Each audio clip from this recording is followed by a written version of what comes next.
dňa kolekcie. Táto prednáška bude taká viac špecifická, nebude taká generalizovaná ako to pred ňou, čiže budú tam nejaké snippety kódu. Keď by ste sa v tom strácali, alebo čo tak treba povedať, alebo keď ste náhodou zaspávali, tak do mňa nepovodte. To som ja, keby ste si chceli starnúť, polovnúť alebo niečo napísať, tak môžete tu. S Partelami máme takúto firmu, robíme custom informačné systémy na zákazky, robíme to väčšinou PHPčku. Teraz väčšinou sme alokovaní na tomto projekte pre Metzingle Group, robíme pre nich in-house. Oni riešia zakladanie firiem medzi inými v Anglicku.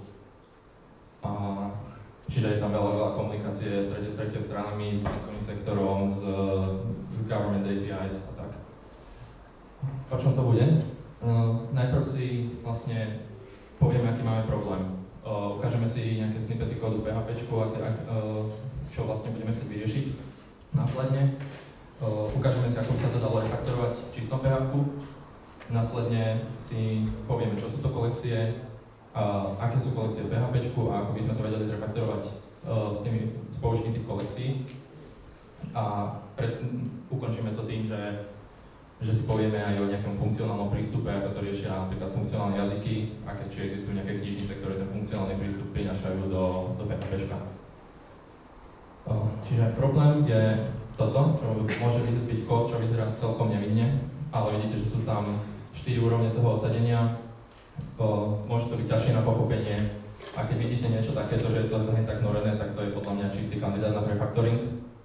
Predstavte si, že do toho chcete niečo dorobiť, ďalší vnorený if, vnorený for each, prípadne to musíte znova loopnúť pod tým. Ako by sme to mohli zrefaktorovať v PHP je, že mohli by sme vyňať ten vnorený for each do zvlášť metódy, čo je OK riešenie, tak to nejako by to mohlo vyzerať potom.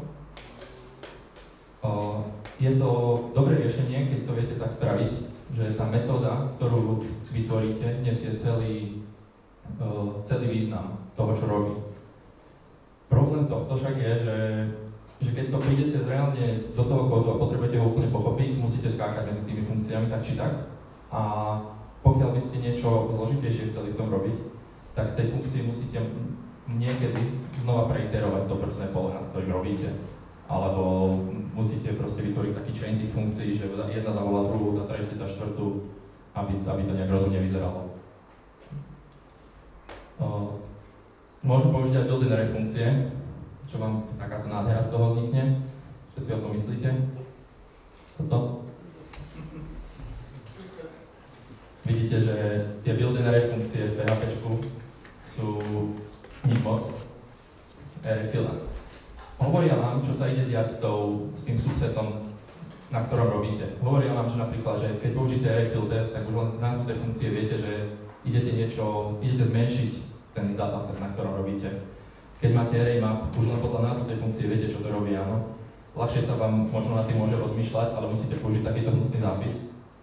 Špecifikum array filteru a array mapu, máte si tu majú vymenené poradie argumentov, čo je tiež super. Je také intuitívne potom. A nemáme v PHP žiadnu funkciu, ktorá by vedela preindexovať pole. Musíte si vytvoriť ďalšie pole, napríklad, do ktorého to budete indexovať podľa toho, čo chcete. Čiže už to nie je efektívne, musíte si do pamäte napraviť veľa vecí a vedia tie funkcie robiť iba s arraymi, nevedia robiť s iterátormi, hocičím, čo je traversal. Kolekcie. Ako by nám vedeli kolekcie pomôcť? A čo sú to kolekcie hlavne?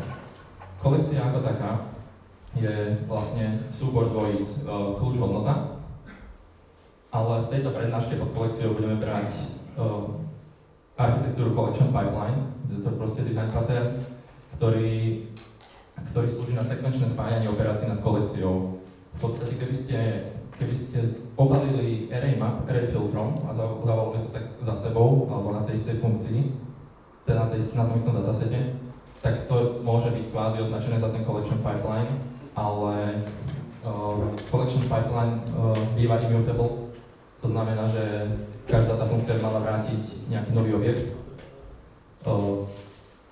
Je lazy, pokiaľ možno, to znamená, že nikdy nespracovávate celý ten dataset naraz, lebo Predstavte si, že napríklad idete importnúť 200 MB CSV a robíte z neho objekty, tak pokiaľ tie objekty by ste chceli mať verejné nakoniec, tak vám to dosť dobre mohlo zakapať. Vzniklo to vlastne vo funkcionálnom programovaní, ten architektonický štýl, kvôli tomu, že funkcionálne jazyky sú viac zamerané na spracovanie dát. A vlastne oni majú objekty samozrejme, takže potreboval niečo efektívnejšie, ako s tým pracovať a ako vlastne tie data, respektíve tie algoritmy lepšie napísať, aby sa ľahšie dalo pochopiť. Ale samozrejme, ako objektové jazyky začali implementovať lambda funkcie, tak v nich je to implementované, collection pipeline sa implementuje ako collection objekt, na ktorom voláte tie jednotlivé metódy. Stretli ste si už niekto s collectionami? No, kapulky, dobre. Napríklad v Laravel, pokiaľ ste robili, tak určite ste to používali.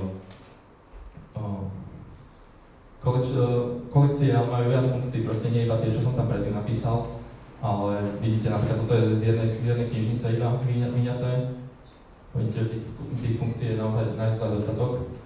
A s veľkou pravdepodobnosťou tú transformáciu tých dát, ktorú by ste chceli spraviť s tou kolekciou, nájdete tu. Pokiaľ nie, tak vždy si viete dodať do zvlášť funkcie, ale aj tak väčšina tých knižníc poskytuje takú metódu, že transform, kam je dáte callback, ale vy si vlastne vrátite novú kolekciu z toho, čiže stále to viete chainovať za sebou, pekne to vyzerá. Si ukážeme. Naspäť k tomu nášmu príkladu. Toto je ten príklad a takto by to mohlo vyzerať s tými kolekciami. Vidíte, že tú výhodu, čo sme mali pri tých array funkciách, máme aj tu, že vidíte, že každý riadok si viete prečítať, čo je tam tá operácia nad tým datasetom, napríklad filter, index by, map, reject, a viete pochopiť, očakávať, čo to robí. Ale hlavná výhoda collection pipeline je, že na každý ten riadok viete nad ním rozmýšľať zvlášť. Potrebujete vedieť iba jeho vstup a výstup. Môžete to brať ako iba v podstate je to funkcia, no a tá funkcia sa zavolá nad každým tým itemom, ktorý je v tej kolekcii. Čiže vieme, že filter, čiže keď sa nám zmenší ten dataset, potom ho ideme preindexovať, budeme mať iné kľúče, zmeníme tie jeho hodnoty, už to nebudú usery, ale budú to likenuté posty. A nakoniec vyhodíme stade všetky itemy, ktoré majú prázdne posty.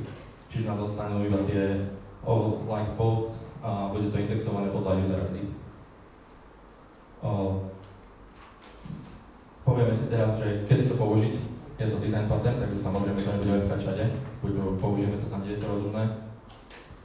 A je to veľmi dobré a veľmi vám to zjednodušuje algoritmy, keď pracujete so zložitými datovými štruktúrami, ktoré sú spolu proste alebo iterátor. Máte veľa tých datových štruktúr zložitejšie. Napríklad, keď dostanete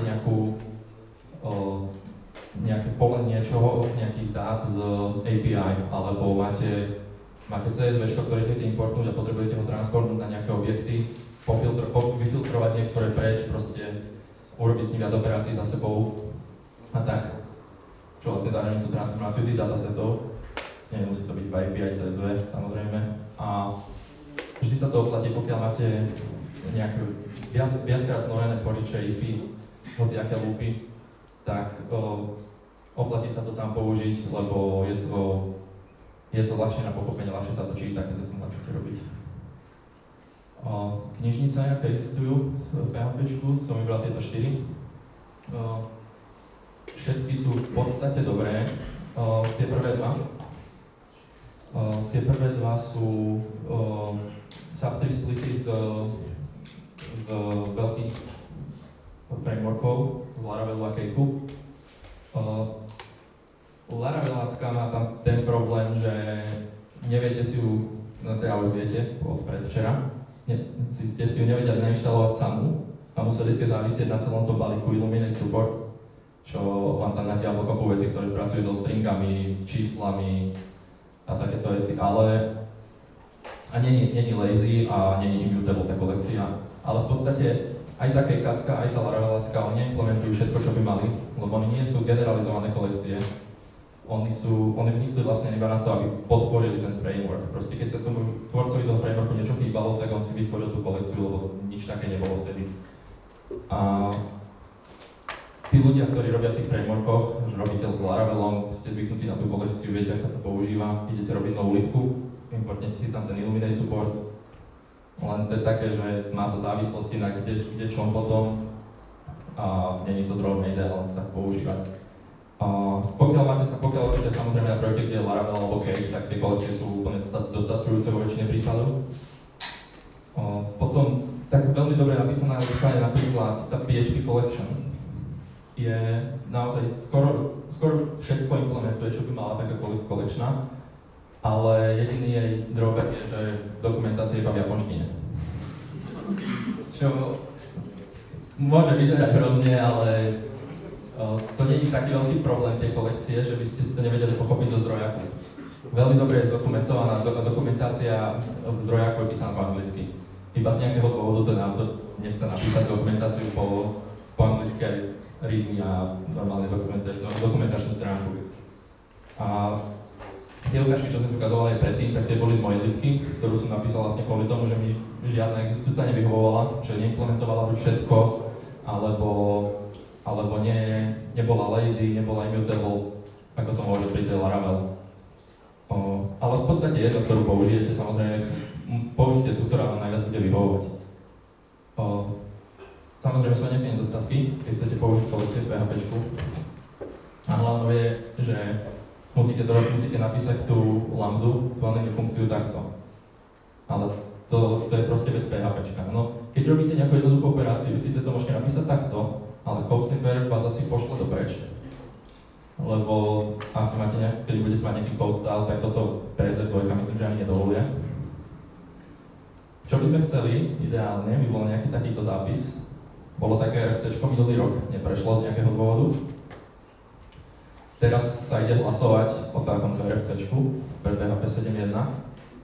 Dúfame, že prejde, lebo je treba minimum zmien do parseru spraviť.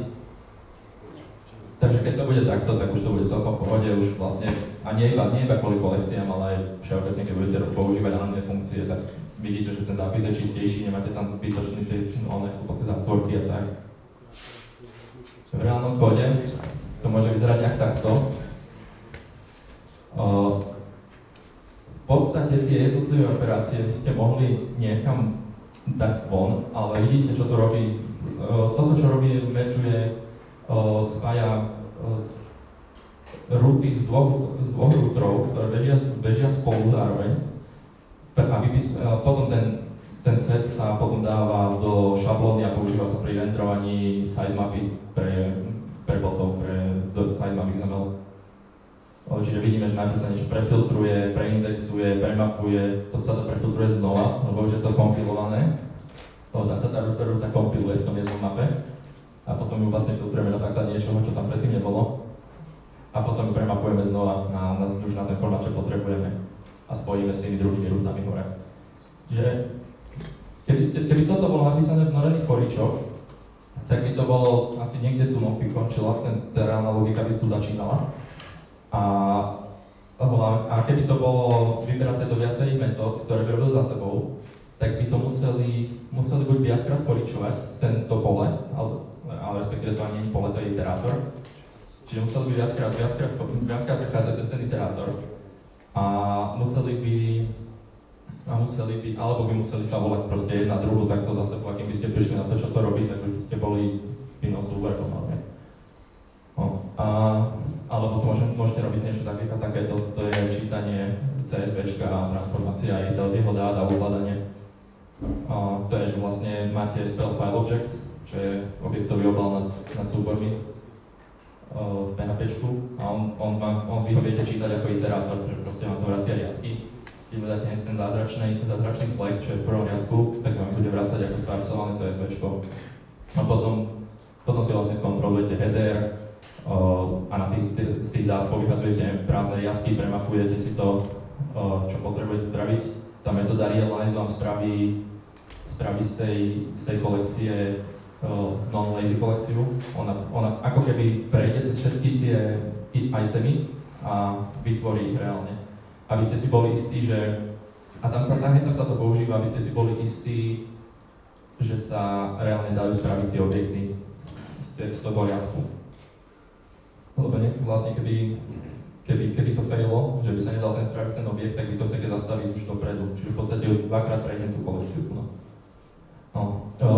Funkcionálne v PHP, pokiaľ máte úchylku na funkcionálne programovanie v PHPčku, čo sme si ukázali asi ako sa to teraz v súčasnosti dá veľmi pekne robiť, že vám musíte zapísať vlastne celú funkciu a nedá sa to čítať. Tak v tej mojej libke sú tie funkcie dostupné, môžete to volať ako funkcie. Sice vám to vráti objekt z tej kolekcie, ale on je iterátor, čiže ho môžete bez problémov ignorovať, že ten objekt.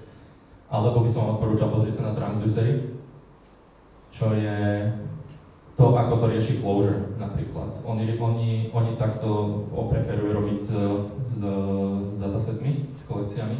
A transducer je funkcia, ktorá vám mení, také ťažšie možno, ale je to funkcia, ktorá vám mení jednu redukovaciu funkciu na druhú redukovaciu funkciu. Ľahké, že?